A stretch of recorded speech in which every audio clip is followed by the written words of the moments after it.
வெறும் ரூ. 10,000 இன்வெஸ்ட்மெண்ட் பண்ணால் அது சில லட்சங்களா மாறும். அது எப்படின்றத பற்றி தான் இந்த வீடியோவில் குயிக்காக பார்க்க போகிறோம்.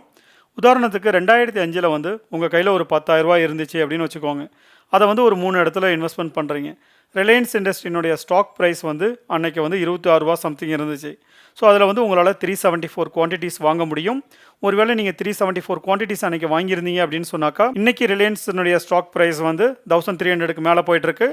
அந்த 10,000 வந்து இன்றைக்கி வந்து உங்களுக்கு 4,80,000க்கு மேலே வந்து வளர்ந்துருக்கும். ஒருவேளை நீங்கள் வந்து 2005 வந்து கோல்டில் இன்வெஸ்ட்மெண்ட் பண்ணியிருந்தீங்க அப்படின்னு சொன்னாக்கா, அன்னைக்கு கோல்டுனுடைய ப்ரைஸ் வந்து ஒரு பவுன், அதாவது 8 கிராம் வந்து 7,500 அந்த ரேஞ்சில் இருந்துச்சு.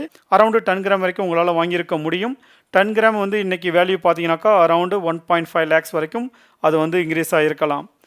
ஒருவேளை நீங்கள் அந்த 10,000 எடுத்து போயிட்டு எஃப்டியில் போடுறீங்க அப்படின்னு சொன்னாக்கா 3 டைம்ஸ் அல்லது 4 டைம்ஸ் வந்து அது க்ரோ ஆகிருக்கும். மேக்ஸிமம் 35,000லேருந்து ஒரு 40,000 வரைக்கும் இன்றைக்கி க்ரோ ஆகிருக்கலாம். இதுலேருந்து நம்ம தெரிஞ்சிக்க வேண்டிய லெசன் என்ன அப்படின்னு பார்த்தீங்கன்னாக்கா, சேஃபான இன்வெஸ்ட்மெண்ட்டாக இருக்கணும் அப்படின்னு சொல்லிட்டு எஃப்டி மாதிரி போட்டிங்க அப்படின்னு சொன்னாக்கா அதனோட க்ரோத்து ஸ்லோவாக தான் இருக்கும். ரிஸ்க் எடுத்தால் தான் வந்து உங்களுக்கு ரியலான வெல்த்தை பார்க்க முடியும். ஸ்டாக் மார்க்கெட்டை பொறுத்த வரைக்கும் பேஷண்ட் இருந்தால் லாங் டைமில் வெயிட் பண்ணுறீங்க அப்படின்னு சொன்னாக்கா அதில் வந்து உங்களுக்கு நல்ல ரிட்டர்ன் கொடுக்கறதுக்குரிய வாய்ப்புகள் இருக்கும். இது மாதிரியான ஸ்டாக் மார்க்கெட் ரிலேட்டட் இன்ஃபர்மேஷனுக்கு நம்ம சேனலை சப்ஸ்கிரைப் பண்ணுங்கள், ஃபாலோ பண்ணுங்கள். தேங்க்யூ, பாய்.